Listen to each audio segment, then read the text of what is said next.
चीज़ें ठीक नहीं हैं, ऑक्सीजन तक मुहैया नहीं है और प्लांट्स मैक्सिमम प्लांट्स फेल हो रहे हैं। इसलिए लोगों को बचाना, लोगों की सेफ्टी सबसे बड़ी चिंता है। उससे हम बात करेंगे, बाकी जो बात आप पूछेंगे बाद में थैंक यू रविंदर जी और हमारे सारे साथी।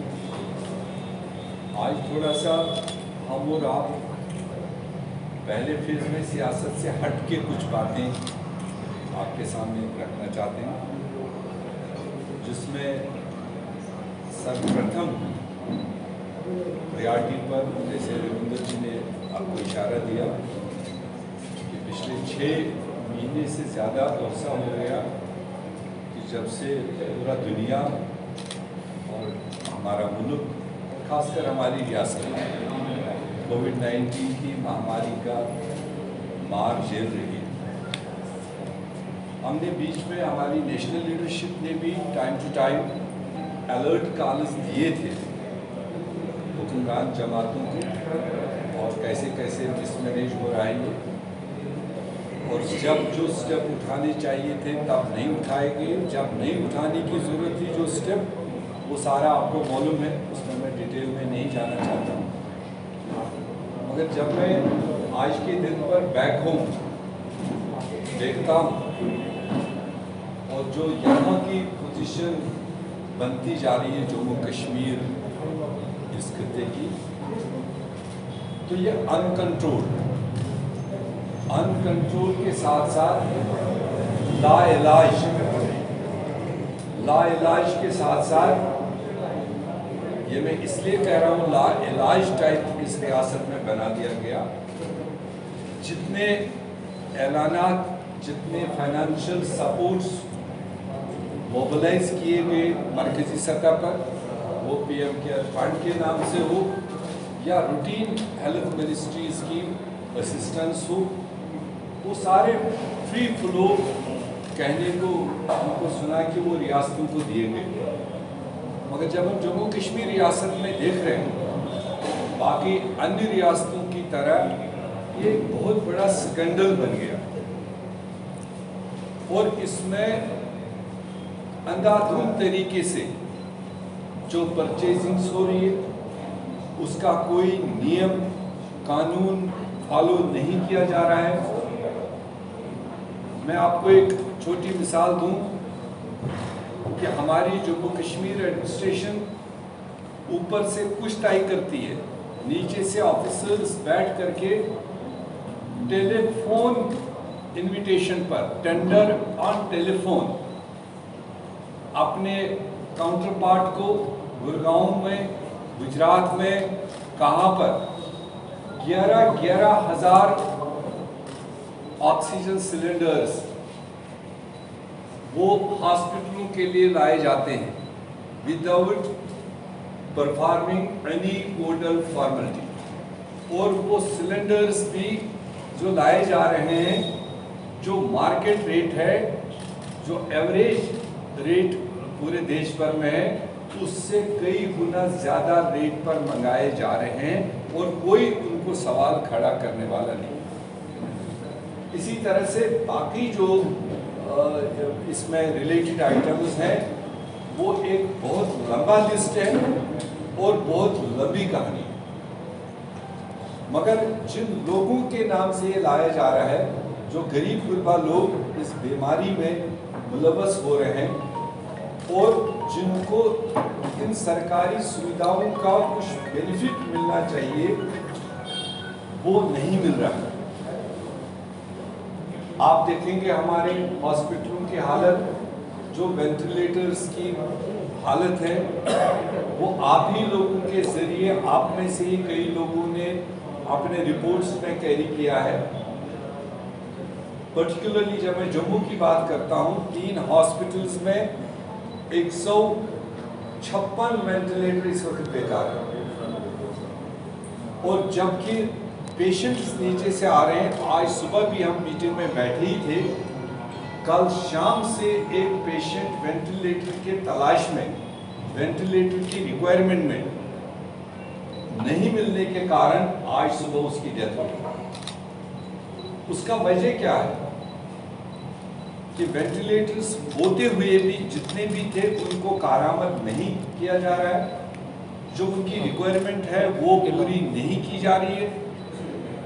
फॉर एग्जाम्पल, जो वेंटिलेटर्स पर ऑक्सीजन जो टॉप क्वालिटी का होना चाहिए, टॉप क्वालिटी का मेरा कहने का मतलब है 100% ऑक्सीजन, वो जम्मू कश्मीर एडमिनिस्ट्रेशन ने जो टेस्ट हुआ वो 93% ऑक्सीजन के साथ यहाँ के वेंटिलेटर चलाए जा रहे हैं, जो किसी भी वर्ल्ड हेल्थ ऑर्गेनाइजेशन के किसी भी एडवाइजरी के मुताबिक नहीं है। तो इसलिए एक इश्यू वो है हेल्थ से रिलेटेड, खासकर इस कोविड से रिलेटेड हम पुरजोर डिमांड करते हैं जो 6 महीने के दरमियान जो परचेजिंग हुई, जो बीमारों के नाम से लूट रहा है, उसका हाई लेवल एक इन्वेस्टिगेशन हो और जितना इसमें खुर्द-बुर्द पैसा किया गया गरीब गुरबाओं के नाम से वो सरकार रिकवर करे और उनका जांच करे। नंबर 2, जो आपका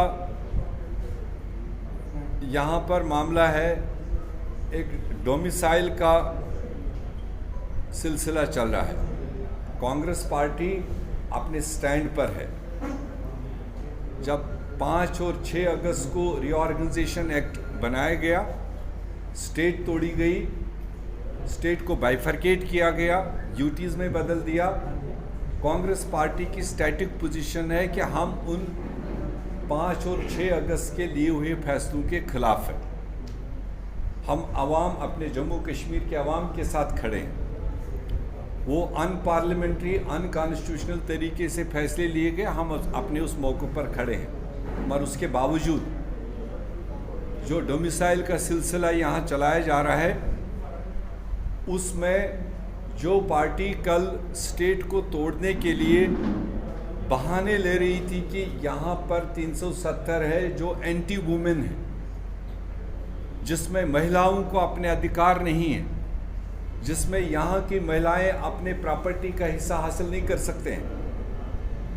आज जब हम इस डोमिसाइल लॉ को देख रहे हैं, जो अब सोच समझ के बड़े अपने आप को समझदार कहने वाले लोग हैं उनने बनाया, तो जब आज ग्राउंड सिचुएशन पर देख रहे हैं, उसमें महिलाओं के लिए कोई गुंजाइश नहीं है।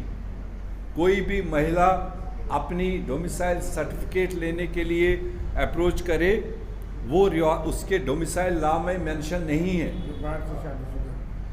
चाहे वो यहाँ की बाहर शादीशुदा हो या बाहर की यहाँ शादीशुदा हो, वो अपनी डोमिसाइल के लिए अगर कहीं अप्लाई करती है तो there is no provision for women at all. तो हम उसकी भी फिलहाल कड़ी निंदा करते हैं कि जो कल तक बड़े दावे करने वाले थे, आज वो खुद ही समाज के 50% को इसमें वंचित कर रहे हैं। उसके लिए कांग्रेस कंडेम कर रही है। आपको एक इशू पिछले कई दिनों से यहाँ सुनने को मिला होगा, जो अपने आप को मंदिरों के ज़रिए से देश के तख्त तक पहुँचने वाली पार्टी है, जिन्होंने एक किस्म का ठेका ले रखा था कि वही बस उन चीज़ों के बारे में बात कर सकते हैं, और आज उनकी एक्सप्लॉइटेशन भी सामने आ गई। उसके लिए मैं मीडिया के साथियों का बहुत शुक्रगुजार हूँ कि आपने भी अपना रोल अदा किया। जो यहाँ जम्मू में मंदिर की एक ज़मीन को और किसी सेंट्रल प्रोजेक्ट को देने की बात सामने आई और उस पर टेंडर तक इशू हुए हैं, 100 करोड़ से ऊपर का प्रोजेक्ट उस पर अप्रूव हुआ था। अभी आपके एहतिजाज से, आपके लिखने पढ़ने और है कि उन्होंने टेंडर रोक लिया होगा। टेंडर रोकना ही हमारा मकसद नहीं था। हमारा मकसद है कि जो जम्मू म्यूनिसिपल कॉरपोरेशन और JDA और NHAI और जम्मू डिस्ट्रिक्ट का डिस्ट्रिक्ट मजिस्ट्रेट, ये 3 एजेंसीज़ है जिनके बीच में ये सारा मामला हुआ, जिन्होंने मंदिर की ज़मीन को किसी प्रोजेक्ट के नाम कर दी और प्रोजेक्ट उस पर तैयार कर दिया, फंडिंग अलाट कर दी, ये मामूली काम नहीं। आज के दिन पर हमारी डिमांड है कि उस पर सीबीआई जांच होनी चाहिए, और ए बी के माथे लगा रहा है, बी सी के माथे लगा रहा है, सी ए के माथे लगा रहा है, उससे आवाम का पेट नहीं भरेगा। हम चाहते हैं डिमांड हो, ये इन्वेस्टिगेशन हो, और इन्वेस्टिगेशन के बाद कौन से